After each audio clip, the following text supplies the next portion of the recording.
Hello, I'm Doug Muzzio. This is City Talk. It's the root of all evil. It's the mother's milk of politics. It can't buy you love, but it talks. It may buy you office. Follow it. Show it to me.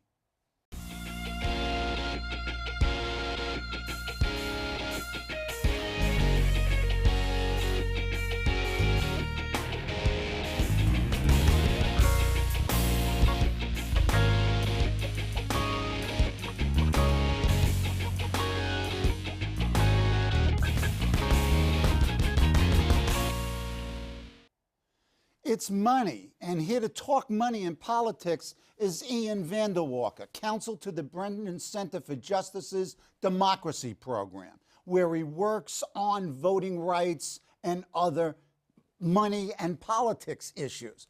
Prior to joining the Brennan Center, Ian served as a legal fellow at the Center for Reproductive Rights, where he litigated constitutional cases in state and federal courts across the country. Welcome, Ian. Thank you. Money sure does talk, and it talks loudly through the Roberts Court. Talk about the series of decisions, basically from when Roberts and Alioto get on in 2006 to this past April. Talk about the Roberts Court and its philosophy and its arguments. Right, so the Roberts Court has issued 7 campaign finance rulings, money and politics rulings, since, as you said, Roberts and Alito joined the court, and they've struck down campaign finance regulations in every one of those cases. That includes huge cases like Citizens United, striking down the limits on corporation spending in politics, smaller cases that maybe people haven't heard of, a case striking down contribution limits in Vermont, and then most recently with McCutcheon versus FEC striking down the aggregate limits on contributions directly to parties and candidates, allowing people to give as much as they want in a 2-year cycle as long as they stay under the contribution limits to each candidate and party. What's the underlying philosophy, if any, in these cases? What are the prevailing legal or constitutional principles that the majority, I guess, in almost all of those decisions, if not all of them, it's a 5-4 decisions with the 5 quote-unquote conservatives, right, and the 5 quote-unquote liberals on the other side? Yeah, the big ones are all 5-4 with the conservative majority on the winning column. You know, the philosophy behind these tends to be rhetoric about free speech, about the First Amendment, right? People have the right to express themselves by spending money on political races. What the court misses is the First Amendment rights on the other side of the equation. That is, we all have a First Amendment right to affect our government, to vote, to have a voice in our democracy. And when the few richest people can spend the biggest money on elections, then the First Amendment interests on the side of everybody being able to influence our government are suppressed. Yeah, but the First Amendment doesn't give everybody the right to influence. It gives them the ability to do the influencing. Is there a difference? Well, look, the First Amendment and our entire Constitution guarantee us a democracy, a functioning democracy. If we have a system where the few hundred richest people can have the biggest voice, can drown out everybody else's voice, then something's wrong with democracy, and that harms the First Amendment. Well, why don't these justices get it? What is their counter-argument to your obviously plausible normative argument? You know, they have, I think, a very narrow focus on money equals speech, spending on elections equals speech, and they don't see the value of the other side of the equation. They're I think, worried about legislatures. You know, one of the things that comes up is incumbency protection. Well, campaign finance is all about incumbency protection, but it's simply not true that every campaign finance regulation protects incumbents. And even so, the legislature deserves deference in saying, look, we've run for office. We know how money influences things. We know what the evils are here, and we know how to begin to redress them, and the Supreme Court just doesn't let them do that. Okay.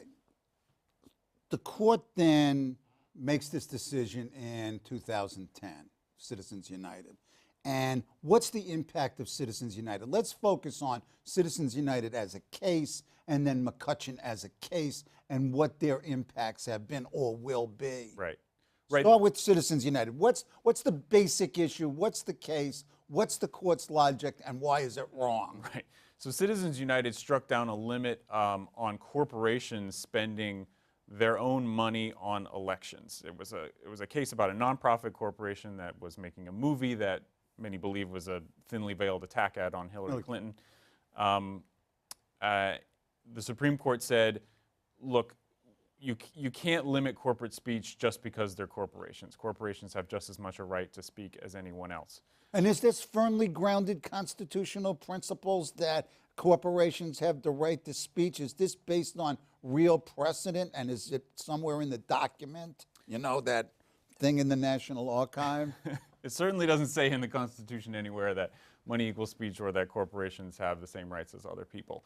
A lot of what Citizens United did was new in terms of constitutional reasoning. The actual holding was pretty narrow, right? Corporations could already engage in politics through PACs. Right? You could set up a voluntary PAC where your employees could donate to it, and there were various rules on that. Citizens United upended those rules and allowed corporations to spend directly on politics. But what happened is a sea change in terms of the way people started thinking about it. It was like there was an okay now, and more corporations started spending directly on politics. More nonprofit corporations started spending on politics, which became a vehicle for people to secretly give. Right? It became the dark money nonprofits. We'll talk about that in a moment. Right. So. And then independent spending, as a matter of fact, increased dramatically after Citizens United. Also, super PACs did not exist before Citizens United. Now, what's a super PAC? How's that different from a non-super PAC? Right. A super PAC is an independent expenditure only committee. This means it's a committee that doesn't ever give money directly to candidates. It spends its own money directly on the election. Okay. So if I had a super PAC, I would go to a TV station, buy an ad saying, oppose Senator so-and-so. So that's an independent expenditure because I never give the money to the candidate or to the party. Right. So super PACs are allowed to spend as much as they want on independent expenditures. And what they get out of that... Unlimited? Right. What they get out of that is that they're also allowed to accept unlimited contributions. Right. If I give money to a candidate, there's limits on those. Right. I can give $2,600 in the primary, $2,600 in the general. This is federal. Yes, federal system. If I give money to a super PAC, it's literally unlimited. I can give $10 million, I can give $100 million, I can give $1 billion to a super PAC, and they can spend only to have that much to give. Go ahead. Right. This is not a problem that most people have in our country. What, 99.99%? Exactly. So outside spending, a lot of it gone through these super PACs, exploded after Citizens United, and it's continued to increase. And then in 2012, I mean, you had what, $1 billion worth of money, independent expenditures, both, recognized money and dark money. Right. That's spending, independent spending that's reported to the FEC. The whole election was something like $6 or $7 billion, so it's a significant percentage. And then, and you've been following, and we'll come back to this, the 2014 cycle very closely. And it seems, if I'm reading your data correctly, that the 2014 expenditures, independent expenditures, are larger and likely to be larger?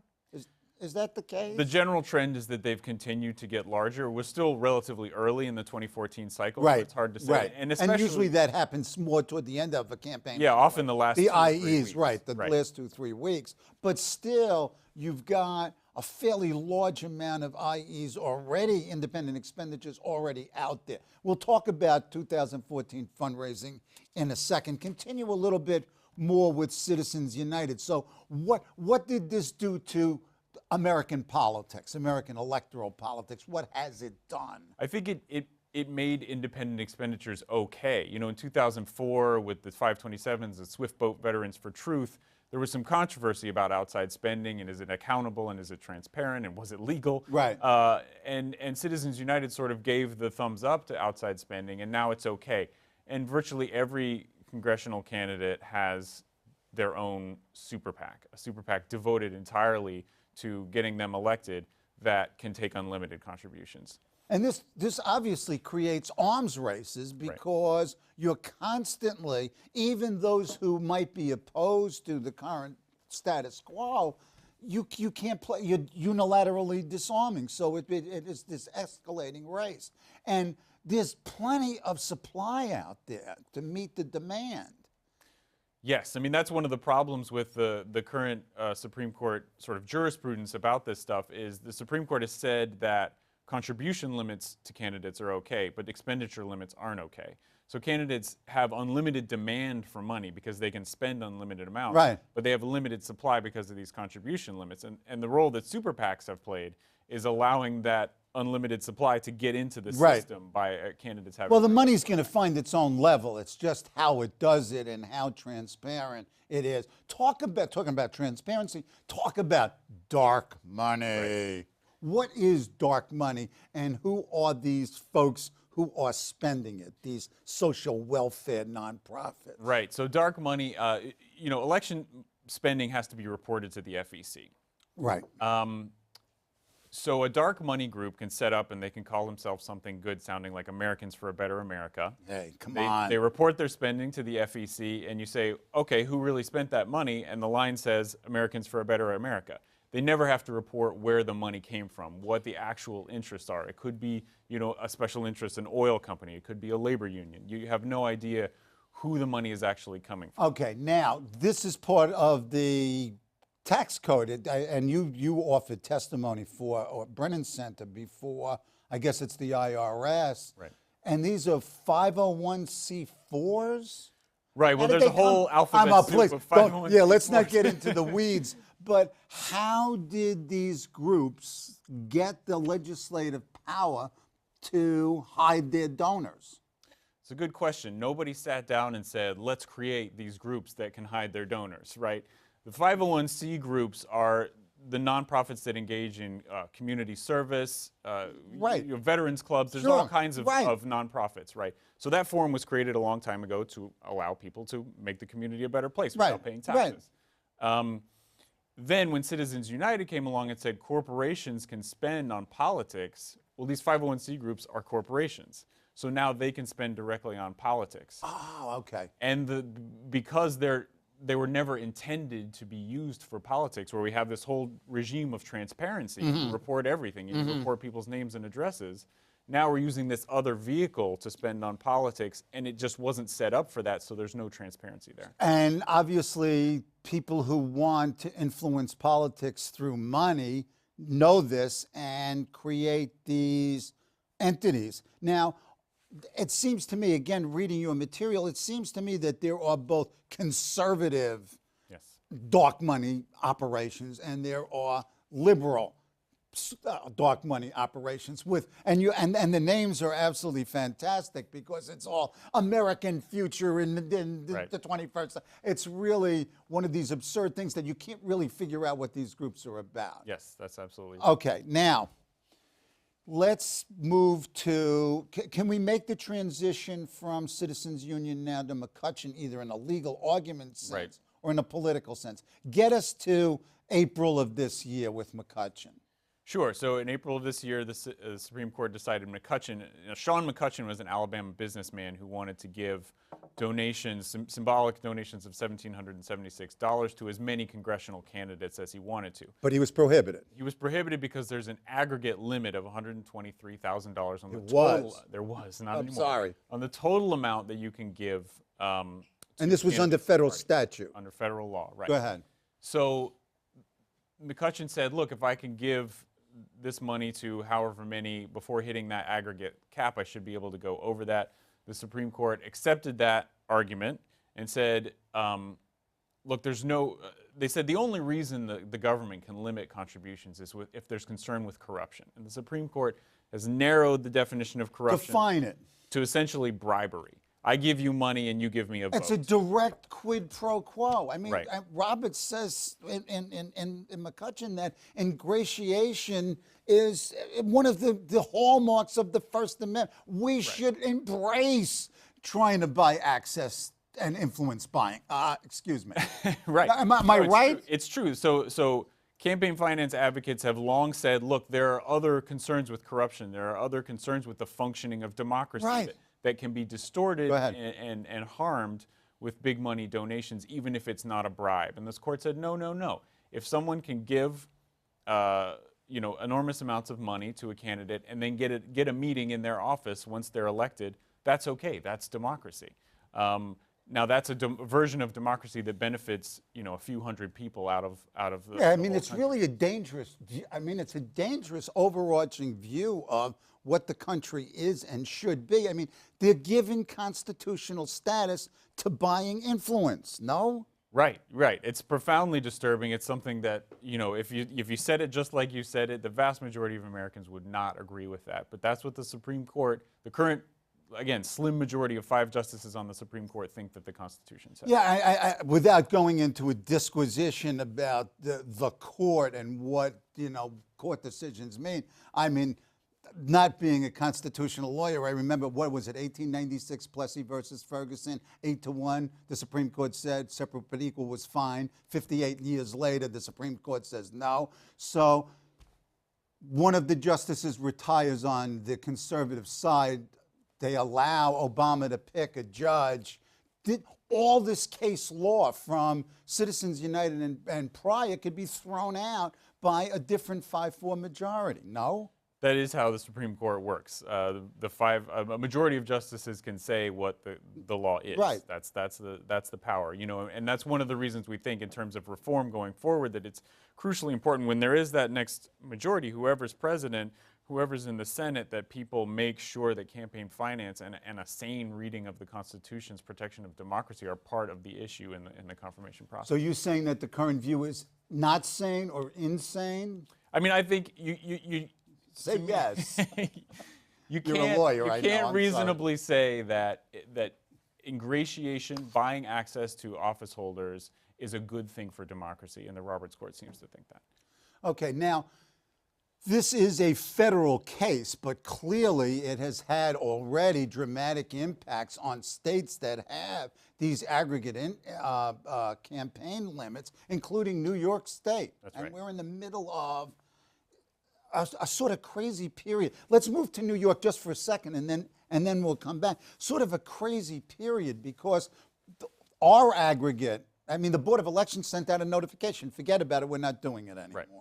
Then we'll come to it later. And your raison d'etre almost, campaign finance. We'll get to that in a second.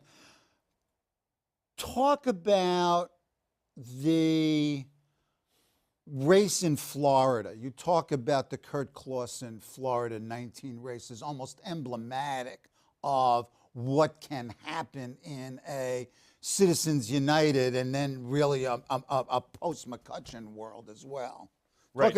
Talk about that election as sort of emblematic. Sure. So Florida's 19th district, it was a Republican primary. It was largely a 3-way race between 2 people with sort of history in the politics of the state, served in the legislature, and Kurt Clausen, who was a retired businessman who spent $3.5 million of his own money on his campaign. He was unknown in the state prior to this, no political experience whatsoever. Spent $3.5 million of his own money, and he won that primary. And it's a safe Republican seat, so he's probably going to Congress. But does this show that money can buy office? Isn't Clausen really in the minority, rather small minority, of large self-funded candidates for Congress that actually sit in one of those 435 seats? Right. It's not true that everybody in Congress is buying their own seats. It is true, I believe, just this year, for the first time ever, that now a majority of people in Congress are millionaires. So there's a connection between having your own wealth and getting into Congress. Okay. Well, just the ability to track other wealthy donors as well, irrespective of the size of your wealth. Right, right. Well, the other thing that's interesting about that Florida 19 race is all the 3 candidates that I mentioned had their own candidate-specific super PACs. They had super PACs that were devoted entirely to electing that candidate. So it's not outside spending in these races, these high-money races that you examined, including Florida 19. Mainly That's been fairly quiet, but as you said earlier, one would expect that the independent expenditures would dramatically increase around election time. That's right, right. I mean, we did a similar study on the Senate, and there was, in the first quarter of the year, the first 3 months of the year, there were $10 million in independent spending, and then in April alone, there were $7.5 million in independent spending. So it's going up, and up, and it'll continue to get higher.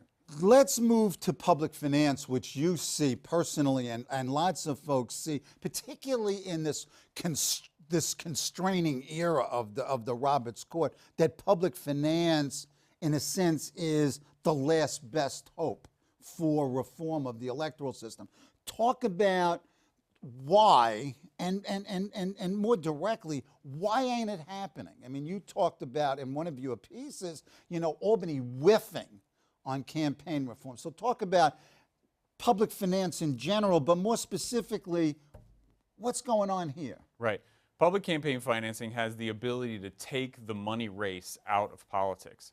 We give qualified candidates public money to run their campaigns. They don't have to chase those big donor checks. They don't have to go and hold $1,000 a plate dinners with the special interests.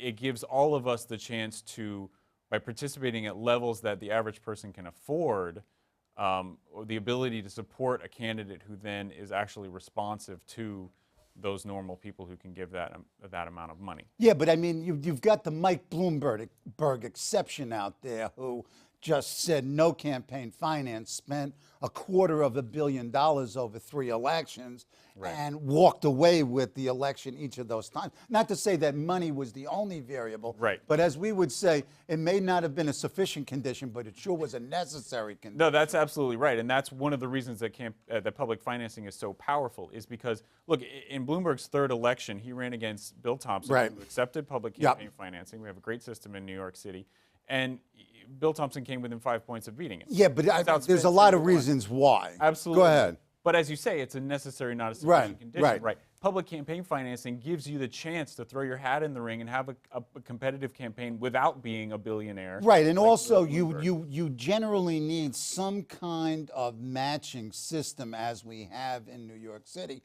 to make this a one-to-one match. Certainly, it depends on one's opponent in some senses. But didn't the court rule in the Arizona case that you couldn't have these differential? So they're screwing us up again. I'm sorry. The court has limited the ways that public campaign financing can work by saying, yes, you can't match the public financing based on the opponent's spending. In a sort of pretzel logic, they think that violates the opponent's First Amendment rights. Wait a minute, wait.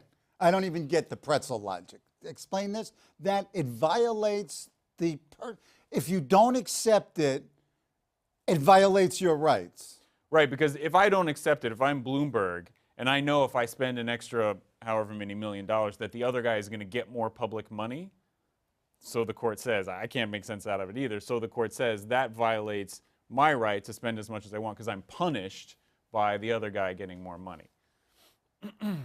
Did you see my jaw drop? Yes. Wait a second. Wait, let me do it again. Okay.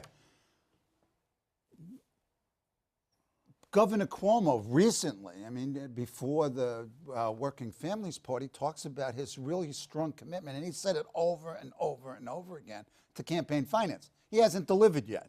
I mean, we've heard a lot, but not much result in the campaign finance law. Wait a second. The campaign finance program that came out of the legislature that he traded the Moreland Commission for, one election for Tom DiNapoli, it was a joke. I'm sorry, I'm editorializing. You tell me it's a joke, but say it nicely and loyally. Right. So, a lot of people, the governor proposed comprehensive reform in the budget, including public financing. It was heated negotiations up until the last minute. The Senate Republicans opposed it. The system that came out is a pilot system just for this year, just for the controller race. We don't think that it's a real solution to anything. Neither does DiNapoli. DiNapoli wisely said no, both on normative grounds because it was inappropriate, and self-preservation grounds. He's going to limit himself while another opponent can kill him in the money race. Why do this to DiNapoli? I mean, on top of it, why give it to the State Board of Elections, which is Right. totally dysfunctional. The last time they did regulations, they blew the deadline by 9 months. We're in the middle of an election. What are they thinking? Not much. Well, I mean, look, it was the best. Cuomo said that it was the best that he could do. He and the leader of the Independent Democrats in the Senate, and as well as the Assembly, all say that they still want to do this. They still want a real system. They're still going to try for it. You believe them? It was. I certainly hope that they do the best that they can. Okay. It was part of the Working Families Party negotiation for Cuomo to take. Yep. To take the Working Families line. Now the deal that's come out of that is to try to give control of the Senate back to the Democrats. Hopefully that will. Are they going to be more responsible in your definition of responsibility that if the Dems rule? I don't. I'm not going to say that one or the other is more responsible. Right. I'm Just sorry. The political reality currently is that the Democratic Party. I'll take it. Yeah. Is pro in New York tends to be pro Yeah, finance, okay. and Republicans aren't. Last 30 seconds. What should we expect coming up at the federal level post McCutcheon? What's out there? What are the landmines, if you will? Sure. The National Republican Party just started a lawsuit last week or the week before, which challenges the McCain-Feingold soft money ban from the 90s. What they want to do is have their own independent expenditure committee. They want to have their own in-house super PAC that can accept unlimited contributions and make unlimited expenditures as long as those are, quote unquote, independent. So that's what they're trying to do. They've read the tea leaves and they think that the Supreme Court is gonna allow that. Anything else? What else? What are the landmines out there? The federal system still completely bans corporate contributions directly to candidates. Right. I haven't seen the lawsuit yet, but I would predict, given McCutcheon and Citizens United, that's somebody's going to challenge that, and the Supreme Court will. So, projecting forward, it wouldn't be outrageous to say, should the current court maintain its membership, in 3 or 4 years, you could have the dismantling of just about all campaign finance at the federal level. I don't think and state. I don't think they'll go that far. I think that there people in the court believe in some limits. They really sincerely believe in the base contribution limits. And I also think that they've said disclosure is constitutional. They've said public financing is constitutional. Right. There are things that the Supreme Court says, yes, you can do this. But haven't they said that, yes, you can do this, or no, you can't, and change their mind in the next decision? Yeah, and I can't read the tea leaves any better than anybody else. But I think that there are things on the table that we can do in addition to trying to change the Constitution as the Supreme Court understands it through the nomination process. And those things, we have to keep our eye on the ball in terms of reform. My thanks to Ian Vandewalker of the Brennan Center for helping us better evaluate the effects of money, including dark money, in the financing of political campaigns. For more information about the Brennan Center, go to BrennanCenter.org. See you next week here on CUNY TV.